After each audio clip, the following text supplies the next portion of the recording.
오늘 말씀 보도록 하겠습니다. 허락하신 말씀은 갈라디아서 말씀인데요. 성령 집회는 성경을 찾는 시간입니다. 아마 자막이 찬양 가사만 준비되고 없기 때문에 갈라디아서 5장 말씀인데요. 제 성경책으로는 308페이지입니다. 308페이지 갈라디아서 5장 신약 성경의 308페이지 갈라디아서 5장 25절, 26절 두 절만 보겠습니다. 갈라디아서 5장 25절, 26절 찾으셨으면 우리 같이 한 목소리 읽겠습니다. 시작. 만일 우리가 성령으로 살면 또한 성령으로 행할지니 헛된 영광을 구하여 서로 노엽게 하거나 서로 투기하지 말지니라. 한번 더 읽을까요? 다시 한번 읽겠습니다. 시작. 만일 우리가 성령으로 살면 또한 성령으로 행할지니 헛된 영광을 구하여 서로 노엽게 하거나 서로 투기하지 말지니라. 아멘. 오늘은 성령 충만이라는 주제를 가지고 말씀 나누고 싶습니다. 날이 어저께는 좀 봄이 오는가 했더니 저녁 되니까 조금 오늘 바뀌니까 조금 다시 가을 같은 느낌이 드는 그런 기온차가 좀 심한 데인데 계절을 잘 느끼고 계십니까? 잘 모르시겠습니까? 요즘에 어떻게 지내십니까? 이 질문에는 수많은 질문들이 숨어 있는데 여러분의 시간을 한번 24시간을 거꾸로 돌려서 보셔서 아마 어저께 이 시간부터 저녁 시간부터 지금까지 무엇을 하면서 지내셨습니까? 여러분의 마음을 온통 뺏었던 어떤 무엇이 있었나요? 아니면 여러분의 생각 가운데 떠나지 않고 있는 뭔가가 있었나요? 그러니까 아무 생각을 하지 않고 있을 때 드는 생각들 있지 않습니까?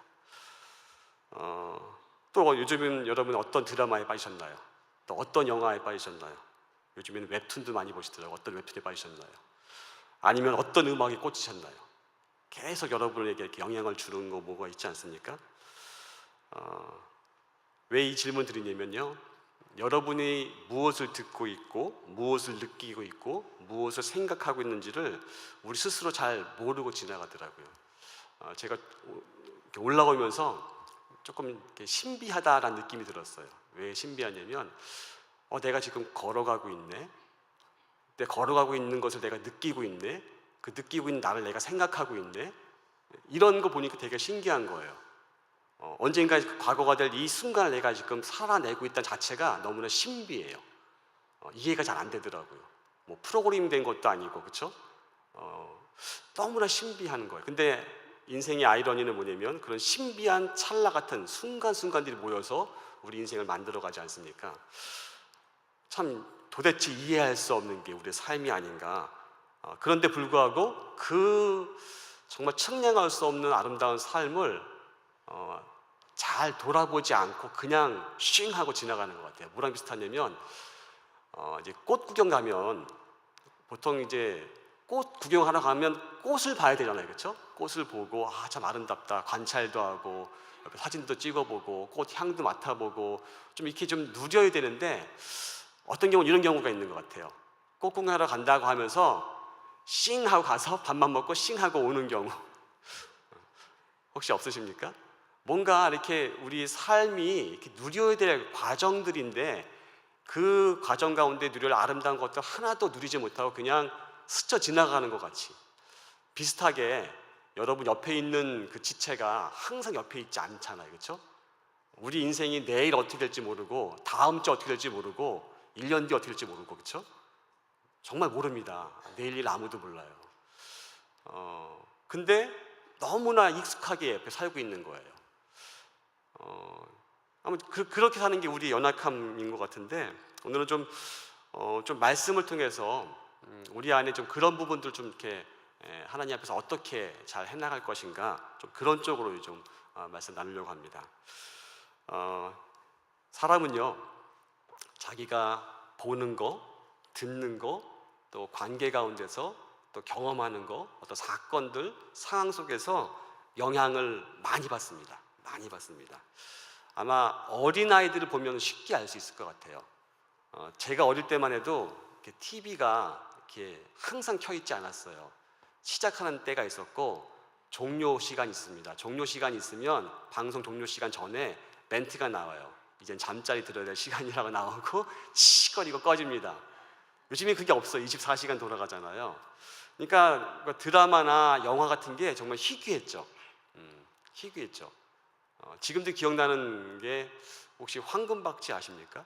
아톰, 빠삐, 그거 아시는 분은 저랑 같은 세대고, 마징가 제트, 조금 더 커서는 태권브이 극장에서 했지만, 아무튼 그게 좀 희귀한 세대다 보니까 영향을 더 많이 받았던 것 같아요. 그래서 제가 조금 초등학교 때 이렇게 인기 있었던 것 중에 하나가 초인적인 능력을 지닌 어떤 남자가 나와요. 일명 600만 불의 사나이 압니까? 두두두두두두두 이렇게. 아마 이렇게 저랑 비슷한 세대에 크신 분들은 아마 그거 아실 것 같은데, 왜냐면 이 사람이 불의의 사고로 로봇 팔과 로봇 다리를 이제 해요. 그래서 인공 다리죠. 그런데 힘이 어마어마하게 써요. 차보다 빨리 달릴 수 있고, 웬만한 기중기보다 힘이 있어서 차도 들어 올릴 수 있고, 이런 초인적인 인간이 탄생합니다. 근데 재밌는 것은 600만 원 사나이가 달려갈 때는요, 슬로우 모션이 두두두두두두두 천천히 움직여요. 요즘같이 컴퓨터 그래픽 기술이 발달하지 않아가지고 그 당시에는 슬로우 모션으로 돌렸습니다. 두두두 그거 보면서 이제 아이들이 뭐 합니까? 따라하죠. 그 영화를 봤다, 그 드라마를 본 다음에 밖에 나간 아이들이 빨리 안 달리고 두두두두 이렇게 달리다가 그 다음에 그 600만 불 사나이가 높은 데도 막 뛰어서 올라가요. 힘이 세니까. 또 높은 데서 막 뛰어내리기도 하고. 그럼 어떻게 할까? 애들이 따라서 뛰어 내리는 경우가 있었어요, 실제로. 제가 어릴 때만 해도 이렇게 2층 집은 별로 없었고요. 보통 단층 집이 많은데 옥상이라 그러죠. 슬라브 옥상 같은 데서 그 드라마를 보고 따라하다가 다리 부러진 아이들, 팔 부러진 아이들 꽤 있었습니다. 그러니까 아이들은 그 영화를 보고 그게 진짜인 줄 알고, 혹은 자신이 그 주인공인 줄 알고 착각하고 따라하는 거죠. 사람만, 어린아이만 그런 걸까요? 아니에요. 어른도 그렇습니다. 제가 아는 어느 집사님이 자기 식당에 딱 들어오는 남녀 커플이 있을 때 저 남녀가 불륜 관계인지 부부 관계인지 그냥 알 수 있대요. 어떻게 아세요? 여쭤봤더니 식사를 딱 할 때 서로 마주 보면서 바라보면서 이렇게 먹는지, 아니면 남자는 뭐 신문 보고 막 딴청하면서 이렇게 먹는지 보면은 알 수 있대요. 그리고 또 알 수 있는 방법이 하나 있는데, 식사하고 나갈 때 돈을 누가 계산하는가, 그걸 보면 이게 불륜인지 부부관계인지 그냥 알 수 있다는 거예요. 이 집사님은 무엇에 영향을 받았을까요? 아마도 오전에 하는 아침 드라마 되게 주제가 불륜이잖아요, 그렇죠? 그러니까 그런 것만 보니까 모두가 다 그렇게 보일 것 같아요. 사람은 이렇게 보고 듣는 것에 영향을 받습니다. 그리고 그대로 판단하고 해석합니다. 사람은 절대로 객관적이지 않아요. 예를 들면 여러분 예배 시간 전에 남편하고 대판 싸우고 와봤어요, 그렇죠? 그럼 예배가 은혜가 될까요, 안 될까요? 안 돼요. 화도 안 풀리고 그 짜증. 그래서 성경에는 너희가 화나면 어떻게 하라고? 화해하고 예배 가운데 오라고 권면합니다. 그래서 그래요. 사람은 이성적이지 않습니다. 오히려 감성적이에요. 그래서 어느 뇌과학자들이 이렇게 연구한 결과에 보면 그 감성을 지배하는 뇌가 이성을 지배하는 뇌보다 훨씬 빠르대요. 예를 들면 이성을, 사고 판단을 지배하는 뇌가 초당 한 50번 계산한다고 한다면, 감성을 지배하는 뇌는 초당 한 60번 정도 계산을 한대요. 그러니까 훨씬 빠른 거예요. 그러니까 일단 감정이 상하면 모든 게 다 안 들어오고 막혀요. 그래서 파스칼은 그랬죠. 사람은 생각하는 갈대라고. 생각이 이렇게 왔다 갔다 합니다. 왔다 갔다 해요. 뭐에 따라서? 외부의 영향력 받는 것에 따라서. 그래서 참 분위기가 중요한 것 같아요. 어떤 영적인 분위기가 있는가에 따라서 우리가 똑같이 영향을 받아요. 그래서 여러분들이 항상 모임을 갈 때는 정말 은혜가 있는 곳을 사모하시길 소망합니다. 왜냐하면 우리가 영향을 받는 존재이기 때문에 그래요. 그런데 그 영향을 받을 때 결국은 그것이 우리 내면에 뭔가 영향을 끼치는 거죠. 우리 내면을 성경에서는 마음이란 말로 이제 번역되고 있는데, 조금 번역이 좀 아쉬워요. 우리말 마음이란 말하고 원어에서 얘기하는, 성경 원어에 얘기하는 그 마음의 의미가 약간은 좀 부족한 게 많이 있어서 그래요. 성경에서 얘기하는 마음이란 것은 어떻게 보면 인간의 중심이라고 할 수 있는데, 그래서 성경 말씀이 그대로 인용하면 하나님은 외모를 보지 아니하시고 뭘 보신다고요? 중심을 보신다고 할 때 그게 마음이란 말을 같은 단어를 쓰고 있어요. 번역을 이렇게 한 거죠. 그러니까 저는 그래서 마음이란 말보다는 중심이란 말을 좋아하는데, 마음의 중심이 있어요. 거기 하나님이 거하실 곳으로 설계된 것 같아요. 하나님과 교제하는 그 중심이 있습니다. 어느 위치에 있는지 몰라요. 뭐 히브리 사람은 이제 배라고 생각해요. 마음이 배에 있대요. 그래서 생수의 강이 어디서 나온다고 나와요? 배에서 나온다고 하는 거예요. 그래서 우리는 뭐라고 생각합니까? 하트, 심장에 있다 생각하잖아요. 이게 문화마다 조금씩 다른데, 아무튼 어디 있는지는 몰라요. 그건 우리가 개념적으로 설명할 뿐이지 어느 위치에 있다고 얘기하기는 힘든 거죠. 왜냐면 많은 사람들이 생각에 지성이 뇌에만 있다 생각하는데, 최근에 과학자들이 연구해 보니까 뇌에만 있는 게 아니라 심장에도 있대요. 예를 들까요? 여러분 어느 공간에 딱 갔는데 집에 들어왔어요. 분위기 싸한 거 뭐가 느껴요? 심장이 느끼고 벌써 준비 막 합니다. 그 다음에 뇌가 생각해. 왜 그러지? 이게 뭐지? 이 느낌이 뭐지? 이렇게. 근데 뇌에도 지적인 능력이 있다는 게 최근에 알게 됐고요. 심지어 장도. 여러분 고민하면 제일 먼저 어디가 아픕니까? 위가, 장이 탈나잖아요. 그렇죠? 좀 신경 예민한 분들은 조금만 신경 써도 소화가 안 되고, 그게 다 같이 연관성이 있습니다. 아무튼 인간은 전체적이지 부분적인 하나의 부품같이 생각하면 안 돼요. 이미 이 의료나 이런 과학이 발달한 다음에 알게 된 것이 최근에 통합의학이 나오기 시작했습니다. 그래서 한 단편만 보는 것이 아니라 기계같이 이 부품만 갈면 되는 것이 아니라 전체가 전체에게 영향을 끼치고 있는 존재인 거예요. 근데 그 존재의 핵심이 성경에선 마음이라고 얘기합니다. 중심이라고 얘기해요. 그래서 하나님은 그 중심을 보세요. 그럼 질문 드릴게요. 이 중심에는 몇 개의 경향, 방향성을 갖고 있을까요? 몇 개의 방향?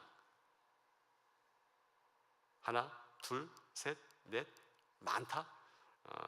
오늘 읽었던 5장 말씀에 있습니다. 5장 19절 말씀 읽지 않았지만 그 위쪽에 가면요, 17절 말씀이 나와 있는데, 갈라디아서 5장 17절 말씀 같이 한번 읽어보겠습니다. 시작.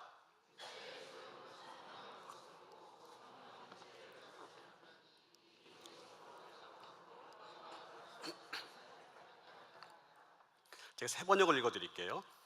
육체의 욕망은 성령을 거스르고 성령이 바라시는 것은 육체가 거스릅니다.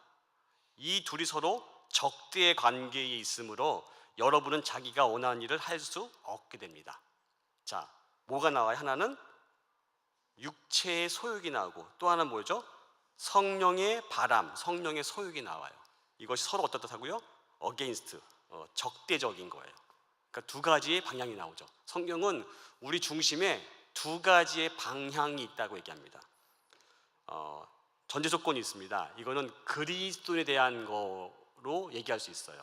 그리스도인은 우리가 예수님을 영접하는 순간 우리 안에 누가 계십니까? 성령 하나님이 계시기 때문에 성령님의 바람, 성령님의 소원, 성령님의 인도하심이 우리 안에 있습니다. 그래서 우리는 원래 육체의 소욕만 있었어요. 그래서 뭔가 이 세상 가운데서 자아를 실현하고, 또 뭔가 소유의 만족을 좀 얻고 자기 이름을 내고 뭐 이런 쪽에 자연스러운 어떤 그런 육체의 소욕만 있었는데, 우리 안에 성령 하나님 오시면서 무슨 소욕이 생기냐면 성령의 바람이 생긴 겁니다. 성령의 소욕이. 근데 이게 서로 대적하고 있다고 성경은 기록하고 있습니다. 근데 문제는 뭐냐면 이것이 방향이라는 거예요. 방향. 자, 방향은요, 예를 들면 이렇게 비유할 수 있는데, 방향은 한순간에 틀어질 수 있습니까? 없습니까? 제가 아까 세종성전에 기도하러 차를 이제 혼자 몰고 가는데 오늘따라 졸음이 오더라고요. 섬뜩했어요. 이렇게 제가 평소에 안 졸거든요. 근데 오늘 잠을 잘 못 잤는지 순간 깜빡하는데 깜짝 놀랐어요. 내가 잠깐 깜빡했구나, 휘청하더라고요. 그러니까 순간에 방향을 틀면 어떻게 돼요? 목숨이 위태로울 수 있어요. 비슷합니다. 영적인 상황도, 우리 내면도, 우리 중심도 방향이 하나님의 경향, 성령의 바람으로 갈 건가, 육체의 소유 갈 것인가, 순간에 확 바뀔 수 있어요. 다른 말로 표현하면 내가 신앙생활을 오래 한 거와 상관이 없고요, 내가 직분이 어떤지 상관없고요, 은샘을 갔다 왔는지 아닌 상관도 없고요, 성령의 경험을 많이 했고 은사가 많은지 없는지 상관없습니다. 중심의 방향이 지금 어디로 향하고 있는가, 이것이 정말 중요한 겁니다. 이것이 틀어져 버리면 사고 나는 거랑 비슷하지, 그러니까 운전하다가 조는 거와 비슷하게 틀어진 순간 여러분은 육체의 경향으로 갈 수 있습니다. 그를 가는 거 뭐라고 합니까? 죄를 짓는 거라고 하고, 죄의 싹스는 뭐죠? 사망이에요. 그래서 이 부분들을 잘 좀 살펴봐야 돼. 근데 문제는 뭐냐면 아까 말씀드린 것 같이 우리 내면 안에 무슨 일이 벌어지는지 우리가 바라볼 시간 자체가 없어요. 좀 차분하게 하나님 앞에 나가서 자신을 돌아보고 말씀에 비춰보고 기도하면서 좀 하나님께서 주시는 그 감동들을 좀 느끼고 이럴 여유가 없어요. 하루에 5분도. 제가 어떻게 하는지 아십니까? 제가 묵상의 삶을 이제 벌써 11년째 우리 교회에서 했습니다. 그런데 이렇게 묵상을 지금까지 잘 하시는 분이 있나 보면 한 100명쯤 들으면 10명이 될까 말까예요. 묵상의 삶이라는 건 뭐냐면 하나님 앞에 나가서 잠잠히 자신을 돌아보는 거야. 내가 요즘에 무슨 생각을 하고 지내고 있고 어떤 감정이 있는데 또 내가 어떤 선택을 결정할 때마다 어떤 고민을 하고 있는데 그것이 하나님 보시기에 어떤지 잠깐 좀 가서 보는 건데 그 시간을 갖는 게 정말 어려워요. 정말 어려워요. 왜 어려울까요? 우리의 대적이 있잖아요. 그렇죠? 우리의 대적의 주특기가 뭐죠? 우리와 하나님 사이의 관계를 끊는 게 그들의 주특기잖아요. 그래서 어떻게 해서든지 우리를 바쁘게 만들어서 하나님 그렇게 못 나게 하든지 뭔가 사건 사고를 통해서 못 나게 하든지 아니면 또 감정이나 생각을 줘서 하나님과 관계가 못 나게 하려는 그 대적이 있기 때문에 여기 성경에서는 원수, 뭐 마귀라고 표현하기도 하는데 그 영적인 존재의 공격 때문에 우리는 계속해서 깨어있지 않으면 나도 모르게 하나님의 경향이 아니라 죄의 경향 가운데 육체의 소유 가운데 쉽게 흘러갈 수밖에 없습니다. 그래서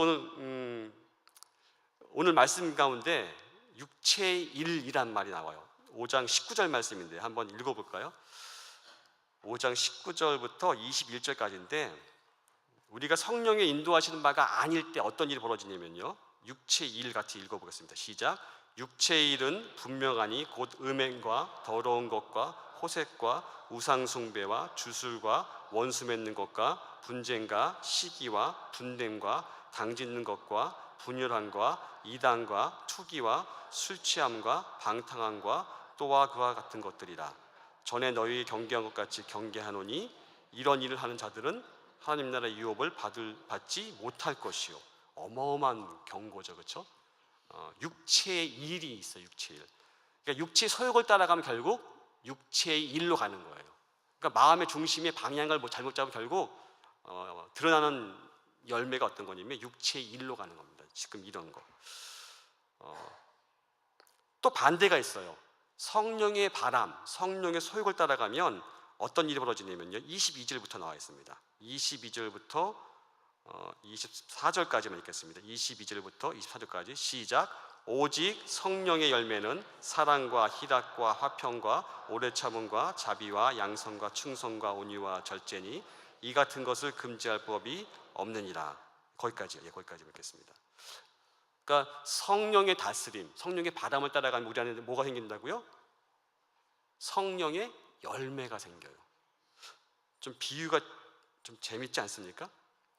육체의 소욕은 따라가면 육체의 일이 벌어지기 시작하고 성령의 바람, 성령의 소욕을 따라가기 시작하면 어떤 일이 벌어진다고요?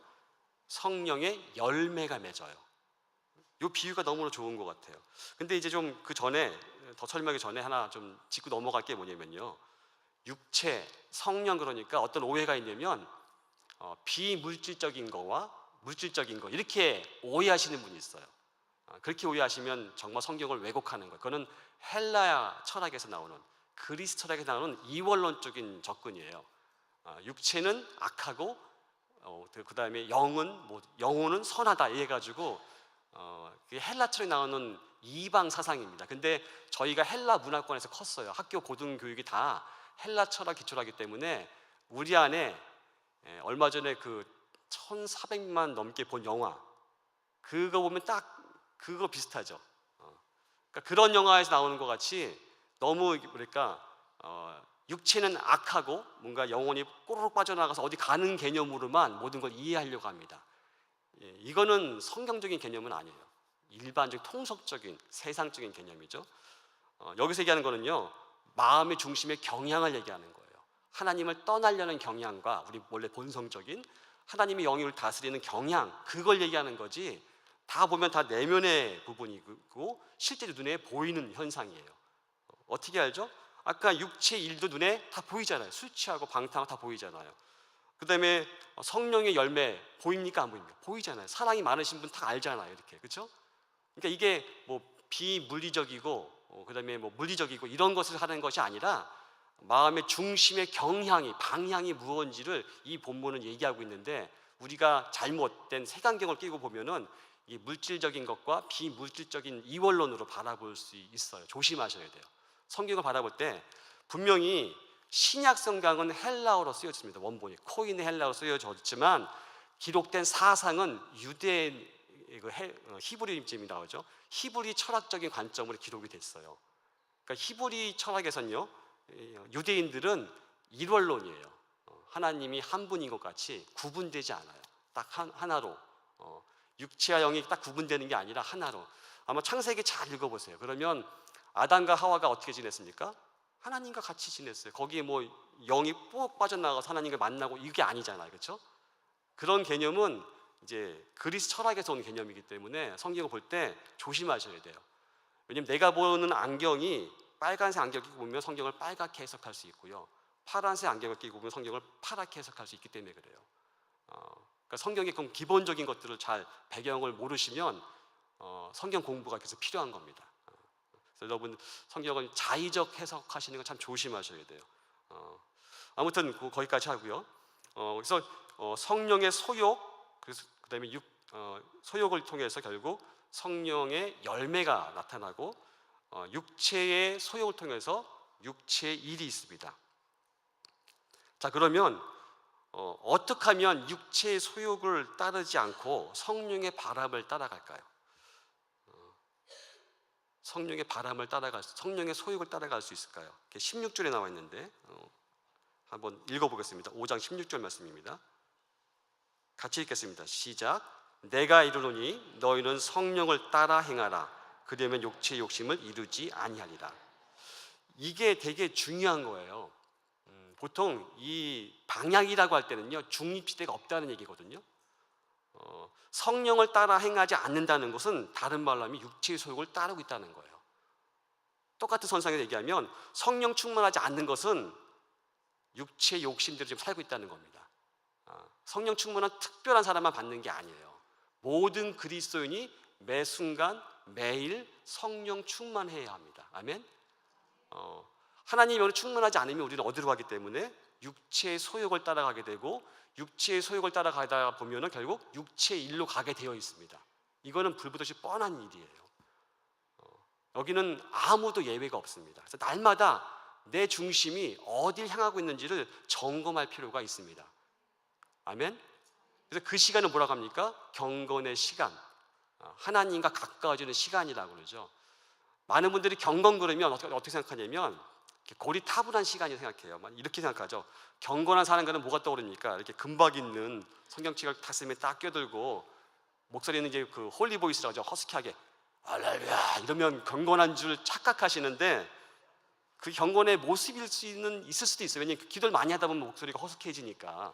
근데 그 모습 자체가 경건의 능력은 아니잖아요. 경건의 모습과 능력은 다른 거잖아요, 그렇죠? 원인과 결과가 다른 것 같이 모습이 있다고 능력이 있다고 할 수는 없죠. 그러니까 이 부분들을 잘 구분하지 않으시면 나중에 어려움을 당할 수 있습니다. 그런데 또 하나 오해하는 게 하나 있어요. 그러니까 성령 충만은 특별한 사람만 특별한 때 받는 것이라는 오해, 착각이 하나 있고요. 또 하나 오해가 있는 게 뭐냐면 성령 충만을 받아야 될 이유를 내 만족을 위해서 구하는 분들이 계셔요. 내 만족. 물론 하나님이 우리의 만족을 채우시는 분입니다. 그런데 성령이 우리에게 임하신 목적 안에서 만족시키시는 거지 그 목적 밖에서가 아니죠. 아까 우리 찬양 중에 처음 했던 게 그 찬양이에요. 우리에게 성령이 임하시면 우리가 권능을 받고 어떻게 됩니까? 우리는 어떻게 돼요? 예수 그리스도의 증인된 삶을 살아요. 그러니까 성령을 왜 주신 거예요? 증인된 삶을 살려고 주신 거예요. 아멘? 이게 너무 중요합니다. 다른 말로 하면요, 성령의 충만은 내 자기 만족을 위해서 주신 것이 아니라 예수 그리스도의 증인된 삶을 살려고 주시는 거예요. 아멘? 뒤집어 얘기할게요. 예수 그리스도 증인된 삶을 살지 못하면 어떻게 되는 걸까요? 성령 충만하지 않은 거예요. 정확하게 말씀드릴게요. 성령이 정말 역동적으로 일하시는 현장을 보고 싶으십니까? 제가 추천해 드릴 때가 두 군데 있어요. 전도의 현장과 선교의 현장에 가시면 역동적으로 여러분 경험할 수 있어요. 정말로요. 그래서 적어도 산성교회 교인이면 적어도 1년에 좀 정해놓고 전도하시거나 적어도 1년에 한 번씩은 좀 아울리치, 1년이 힘들면 한 몇 년에 걸쳐서 아울리치 한 번씩 갔다 오시길 축원합니다. 부담스럽으시죠? 여러분이 부담스러우시니까 교회에서 뭘 했습니까? 그걸 할 수 있도록 도와드리는 게 있잖아요. 뭐 있습니까? 목장하시는 분들은 플러스 원 하는, 그게 그런 기회를 드리는 거예요. 또 뭐 합니까? 커맨시. 그게 그냥 뭐 이렇게 교회 행사하는 게 아니에요. 우리 안에 성령이 충만하기 위한 아주 충만할 수밖에 없는 이유와 충만에 대한 어떤 당위성이 결국은 우리 생명을 살리는 일이기 때문에 그래요. 그래서 커맨시 같은 경우는요, 원래 그런 어떤 형태의 사역을 각성이란 말을 집어넣어요. 각성이란 말을. 누가 각성하는 거예요? 믿지 않는 사람이요? 아니죠. 그분은 회개하는 거죠. 누가 각성하는 거예요? 우리들이. 하나님 없이 살아도 될 줄 알고 살아가잖아요. 살아가 보면 다시 한번 돌이켜서 요즘에 리턴하는 것 같이 그런 시간대로 가는 겁니다. 그러니까 거꾸로 얘기하면 여러분 좀 성령 충만하지 않은 것 같으세요? 그러면 전도 현장과 좀 믿지 않는 사람들 가운데 가서 복음을 전할 걸 한번 작정해 보세요. 그러면 충만해 줄 수밖에 없어요. 아멘? 성령의 충만은 선택이 아니라 필수인 것입니다. 근데 성령이 충만해지면 우리 안에 하나님의 나라와 의를 구하게 되고 하나님이 하고자 하시는 일들 가운데 우리의 소원이 그 안에 있게 됩니다. 하나님의 나라는요, 하나님의 뜻이, 하나님의 통치가 이루어지는 거라고 말씀드릴 수 있는데 우리 안에 하나님의 영이 충만할 때만 그 하나님의 통치 가운데 거할 수 있고 하나님의 선하시고 기뻐하시고 온전한 뜻을 깨달을 수 있어요. 많은 분들이 이런 경우가 있는 것 같아요. 내가 진로 선택을 해야 돼요. 저도 지금 중요한 선택을 하나 해야 되는데 내일까지 지금 작정 기도하는 중인데, 그런 중요한 선택을 할 경우는 어떻게 하십니까? 그냥 함부로 하지 않죠. 그렇죠? 어떻게 합니까? 기도하죠. 기도합니다.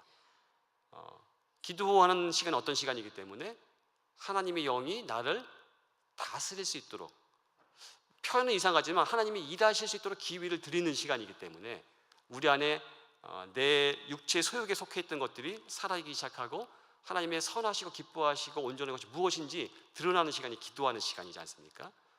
또 말씀 보는 시간도 마찬가지죠. 말씀 읽다 보면 내 안에 세상에서 물든 그 세상적인 생각과 가치와 그 판단들이 하나씩 바뀌기 시작하죠. 그래서 말씀과 기도가 같이 가는 겁니다. 하나님의 영이 우리를 다스리기 위해서 이런 은혜의 시간들도 있고 기도의 시간도 있고 말씀을 보고 연구한 시간들도 있는 것입니다. 그러면 우리 안에 육체의 소욕이 통제가 돼요. 다스려져요. 육체의 소욕은요, 그 어떤 사람도 스스로 힘으로 통제할 수 있을까요? 없을까요? 없습니다. 절대로 없어요. 오직 하나님의 영만이 이걸 통제할 수 있어요. 그래서 우리 안에 계속 하나님의 영으로 다스림 바 되는 것이 없다고 한다면 불보듯이 뻔하게 육체의 일로 가게 되어 있습니다. 자, 그러면 육체의 일까지 했는데 육체의 일을 보면 이렇게 비유할 수 있을 것 같아요. 두 가지 종류의 나무를 제가 한번 예를 좀 들어볼게요. 크리스마스에서 장식용으로 쓴 죽은 나무 있죠. 근데 크리스마스 때 장식용 나무에 장식을 하면 어때요? 정말 예쁘죠, 그렇죠? 정말 화려하고 반짝이고 생명력 있는 것 같아요. 생명력이 있습니까? 없죠. 언제 알아요? 크리스마스 기간이 끝나면 어떻게 돼요? 다 분해돼서 없어지잖아요. 그런데 실제 실과를 맺히는 나무는 어떻습니까?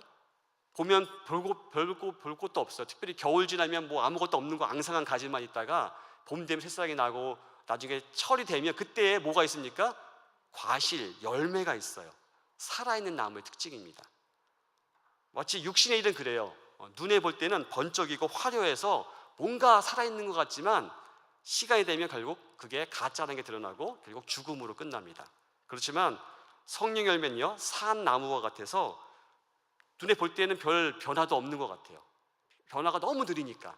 그렇지만 때가 되면, 때가 차면 열매가 있어요. 뭐죠? 생명이 열려요. 근데 그 생명이 어떤 거죠? 식물의 열매는요, 씨앗이 되잖아요. 다른 생명을 맺게 하는 생명을 맺게 되는 거죠. 이게 성령의 열매의 특징입니다. 여러분 가운데 성령의 열매가 가득하길 축원합니다. 제가 그래서 오늘은 성령의 열매를 좀 설명해 드리려고 그래요. 왜냐면 한 번도 제대로 이렇게 들어보신 경험 없을 것 같아서. 예전에 어느 날 이렇게 성경 공부하는 중에 어떤 분이 와서 물어보시더라고요. 예를 들면 사랑, 기쁨, 화평 나오는 그게 뭐냐고 뜻이. 저도 몰라서 찾아봤어요. 이렇게 하다 보니까 좀 잠깐 나누고 싶습니다.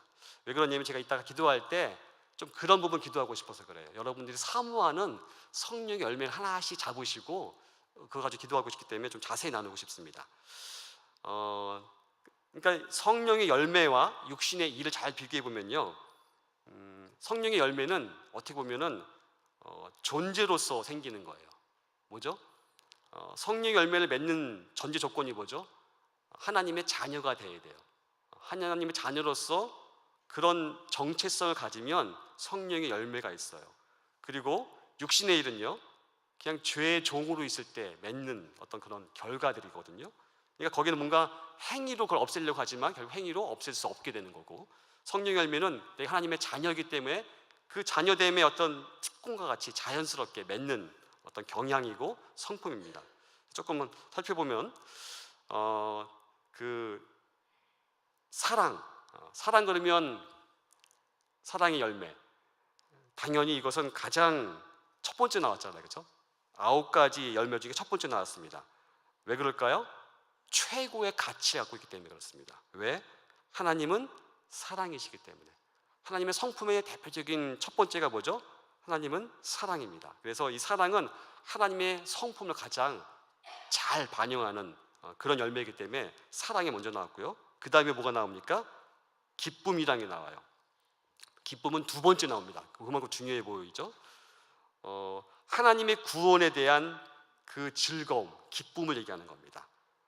그래서 하나님의 뜻과 하나님의 목적에 있다는 걸 알 수 있어요. 온 세상을, 온 우주를 구원하는 것이 하나님의 뜻과 하나님의 계획입니다. 그래서 하나님의 뜻과 하나님의 목적에 있을 때만 우리 안에 기쁨이 됩니다. 그것에 벗어난 순간 기쁨이 상실돼요. 그래서 그런지 몰라도 뇌과학자들이 뇌를 연구해 봤더니 뇌는 두 가지를 추구한대요. 하나는 기쁨, 하나는 평안. 그래서 그 두 가지의 상태를 왔다 갔다 한다고 하더라고요. 기쁨은 하이 에너지 상태고, 그 다음에 평안은 로우 에너지 상태라고 표현하더라고요. 근데 문제는 뭐냐면 진짜 기쁨을 추구해야 되는데 현대인들이 가짜 기쁨을 추구한대. 그게 보통 중독인 거예요. 뭐 성중독, 도박 중독, 뭐 게임 중독, 이게 다. 사람은, 뇌는 기쁨을 추구하는데 그것이 진짜는 관계에서 오거든요. 어떤 관계에서 오겠습니까? 하나님과 깊은 만남의 관계에서 참 기쁨이 옵니다. 그 기쁨을 못 느끼니까 대체물로, 쉽게 말하면 다이아몬드가 없으니까 가짜 다이아몬드 꽂는 것 같이 그렇게 이제 가짜 기쁨을 추구한다고 합니다. 여러분의 기쁨이 필요하십니까? 기쁨의 열매가 있고요. 세 번째 뭐입니까? 우리말 성경에는 화평되어 있는데 보통 이제 평안이라고 번역하기도 하고 평화라고 번역하기도 합니다. 이거는 뭡니까? 죄인된 우리가 하나님과 관계가 회복된 결과입니다. 평안이요. 왜냐하면 죄인은 죄값을 치러야 돼요. 그러면 거기 뭐가 있습니까? 두려움이 있어요. 언젠가 난 심판당할 거야 두려움이 있지만, 그 죄값의 문제를 예수님의 십자가의 보혈로 해결받은 그리스도인들은요, 그 안에 뭐가 있냐면 화평이 있습니다. 그래서 하나님께 나갈 확신과 자유함이 있어요. 하나님 앞에 아무나 못 나갑니다. 모르셨죠? 하나님 앞에 아무나 못 나가요. 이 자리에 오는 것이 아무나 올 수 있는 게 아니에요. 그거 아십니까? 우리 교회 보면요, 전설 같은 얘기가 많은데, 믿지 않는 남편들 중에 신앙은 없으니까 또 아내를 사랑하는 마음이 있고, 그런 분들이 아내를 태워주러 교회 앞에까지 와요. 그리고 아내는 예배 가라고 해놓고 자기 거기 기다려요, 밖에서. 그 다음에 예배 끝나면 아내 태우고 집에 가요. 근데 결코 여기 못 들어와요. 아무나 못 들어와요. 그 하나님과 관계 안에 그 죄사함, 그 부분들이 해결돼야지 화평이 있습니다. 그 다음에 뭐 있습니까? 오래 참음. 오래 참음은요, 이렇게 설명하더라고요. 크리스천들이, 그리스도인들이 하나님의 계획과 하나님의 시간표대로 따라가는 것을 보여주는 증거래요. 오래 참음은. 참 표현이 멋있는 것 같아요. 하나님의 계획과 하나님의 시간표가 있대요. 하나님의 그 뜻을 이루는 경륜이라고 표현하는데 하나님의 때가 있다는 거죠. 그것을 따라가는 것을 보여주는 게 바로 오래 참음이래요. 그러니까 하나님의 뜻을 발견하고 알려면, 하나님의 때를 분별하려면 전제 조건이 뭐죠? 오래 참음인 거죠. 오래 참음의 열매가 있고요. 그 다음에 자비가 나오죠. 이거는 좀 번역이 저는 좀 이렇게 개인적으로 마음에 안 들어요. 왜냐면 오해가 있기 때문에. 자비 그러면 약간 불교 떠오르지 않으세요? 저는 좀 그래요. 그래서 오히려 친절이 나을 것 같아요. 친절.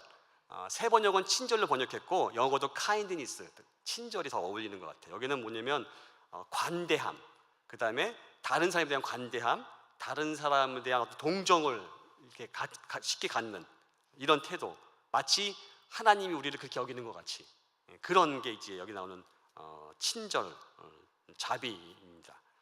또 양선이 있습니다. 양선은 너무 어렵죠. 말이 양하고 선하고 무슨 관계가 있지? 양선. 이걸 조금 쉽게 표현하면 선함이에요. 선함, goodness, 선함. 그래서 다른 사람의 유익을 위해서 힘쓰는 거, 다른 사람의 유익을 위해서 애쓰는 거, 이게 바로 양선입니다. 양선의 열매가 있고요. 그 다음에 또 뭐가 나옵니까? 충성이 나와요. 충성은 이렇게 설명하더라고요. 언행일치, 자기가 한 말을 꼭 신실하게 지켜내는 거. 그래서 영어로 보면 faithfulness, 믿음직한, 뭐 이렇게 표현할 수 있을 것 같아요. 믿음직한 모습, 이렇게 표현할 수 있을 것 같아요. 충성, 그러니까 언행일치죠. 자기가 한 말을 끝까지 이렇게 살아내는 거, 충성. 저는 이게 제일 약한 것 같아요. 말은 해놓고 후회한 적이 많거든요. 하지 말까. 온유는 그냥 이렇게 가만히 있는 그런 게 온유가 아니고, 예수 그리스도 안에서, 하나님 안에서 안식을 누리는 거, 그리고 다른 사람을 그렇게 안식하게 해주고 용기를 주고 세워주는 거, 이게 바로 온유라고 합니다. 그래서 예수님이 마태복음 11장에서 이렇게 얘기하셨죠. 29절에 보면 나는 마음이 온유하고 겸손하니 나의 멍에를 메고 내게 배우라. 그리하면 너희 마음이 뭘 얻는다고요? 쉼을, 안식을 얻으리니, 이렇게 되어 있습니다. 그러니까 온유는 다른 사람에게 안식을 주고 다른 사람에게 용기를 불어주고 힘을 주는 겁니다. 그게 온유입니다. 온유 열매. 그 다음에는 절제가 있습니다. 절제. 딱 다가오죠. 앞에 있는 모든 것을 묶어주는 띠 같아요. 그렇죠? 모든 열매가 다 있는데 이걸 하나로 묶어주지 못하면 결국은 이게 오합지졸같이 되잖아요. 그걸 딱 묶어주는 게 절제입니다. 절제는 결국 육체의 그 힘을 이기게 하는 것을 절제의 열매라고 합니다. 자신을 계속 이제 훈련시키죠. 자기를 계속 연단시키고 스스로를. 사도 바울은 그렇게 고백하지 않았습니까? 자기가 목적한 바를 위해서 뒤에 것을 잊어버리고 날마다 달려간다, 푯대를 달려간다 고백했고, 자기가 복음을 전한 다음에 자기가 버림받을까 두려워서 자기 스스로를 그렇게 훈련하고 연단한다고 고백했는데, 그게 바로 절제의 열매입니다. 좀 정리할게요. 그러면 여러분이 한번 이 중에 한번 골라보세요. 여러분이 오늘 기도할 때 하나님, 내 안에 이런 소원을 가지고 이런 열매가 있기를 원합니다. 혹시 올해 안에 어떤 기도 제목이 없으신다고 한다면, 하나님, 올해는 내가 이런 열매, 잘 보시면 이 열매들은요 다, 성령의 열매는 성품과 관계되어 있어요. 그렇죠? 성품과 연결되어 있습니다. 어떤 은사와 어떤 기적을 일으킨 그런 게 아니라 성품과 연결되어 있습니다. 성품과 연결되는 건 정말 축복인 건데요. 왜 그러냐면요, 제가 예전에 이렇게 고민하면서 내가 죽음 이후에 가져갈 수 있는 게 뭐가 있을까, 이렇게 한번 생각을 해봤어요. 뻔히 아는 건 다 있잖아요. 돈 못 가져갈 거고, 그렇죠? 명예도 못 가져갈 거고, 뭐 가져갈 게 있습니까? 가져갈 수 있는 게 있어요. 몇 가지 있는데 제가 발견한 게 그 중에 하나가, 첫 번째로 예수님을 닮은 나의 성품을 가져갈 수 있어요. 나란 존재니까 존재는 가져갈 수 있는 거죠. 나란 존재. 또 하나 있더라고요. 사랑하는 관계들을 가져갈 수 있어요. 관계. 그러니까 정말 사랑한다 그러면 그 사람 전도해야 되는 이유가 거기 있는 거예요. 그 관계가 영원히 갈 수 있잖아요. 전도하는, 그렇죠? 근데 그걸 못하면 어떻게 돼요? 단절이 일어나죠. 관계가 끊어지겠죠, 어느 순간에. 사랑, 기쁨, 화평, 오래 참음, 자비, 양선, 충성, 온유, 절제. 이렇게 한 다음에 맨 마지막 절에 이 같은 것을 금지할 법이 있다고요, 없다고요? 없다고 했습니다. 무슨 얘기냐면 성령의 열매로만 육체의 소욕을 이길 수 있다는 얘기인 거예요. 아멘? 여러분의 어떤 종교적인 형식이나 행위로는 이길 수 없어요. 금식이 물론 우리에게 신앙적 유익하지만 금식으로 육체 소욕을 이길 수 있을까요? 절대로 없습니다. 성령의 도우심 없이는 절대로 이길 수 없어요. 성령의 도우심이 있던 흔적이 뭐냐면 성령의 열매거든요. 쉽게 말하면 내가 성령에 충만한지 아닌지 알 수 있는 방법이 딱 한 가지 있다 성경은 얘기합니다. 내 안에 성령의 열매가 맺혀지고 있는가 아닌가를 보면 돼요. 맺혀지고 있는가. 그래서 자신을 정기적으로 말씀 앞에, 기도 안에, 은혜 시간 앞에 돌아봐야 하는 것입니다. 여러분 자신을 돌아보는 은혜가 있기를 축원합니다. 성령이 충만하면요 하나님의 성품, 예수 그리스도의 성품을 담게 되고요. 그래서 우리 안에 성령의 열매로 드러나게 되어 있습니다. 이제 찬양하면서 좀 기도하고 싶은데요. 아까 부르던 찬양 중에 부르신 곳에서라는 찬양이 있습니다. 이 가사를 보면요 너무 좋아요. 왜냐면 저는 개인적으로 이 찬양 가사가 너무 좋은데 성령님을 표현할 때 따스한 성령님이라고 표현합니다. 그리고 뭐로 보내면 눈으로 보는 게 아니라 마음으로 보내, 우리 중심으로 보내라는 뜻이겠죠. 내 몸을 감싸며 주어지는 평안함, 그 그리스도의 영인 성령 안에 있을 때 만족함을 느끼네. 그 다음에 뭐 합니까? 그 성령이 우리를 어떻게 해요? 이끄세요.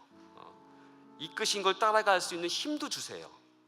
그 부르신 곳에서 우리는 뭐 한다고요? 하나님과 깊은 교제 가운데 있어요. 예배합니다. 모든 상황 속에서, 어떤 상황 곳에서. 그래서 내가 걸어갈 때 그것이 예수 그리스도의 길이 되는 것이고, 주님과 동행하면서 걸어가는 그 길이 예수님의 삶이 되는 것이고, 내 길의 흔적마다 뭐가 남습니까? 예수 그리스도의 흔적만 남는 것이 우리의 삶입니다라는 고백이 들어있는 곳이기 때문에 너무나 저는 개인적으로 좋습니다. 여러분 찬양하면서 혹시 여러분 마음 가운데 정말 하나님의 영이 나를 다스리는 것보다 내 육체의 소욕이 나를 더 다스리고 있다고 한다면 좀 그런 것을 고백하고 내려놓은 마음으로 같이 찬양했으면 좋겠습니다.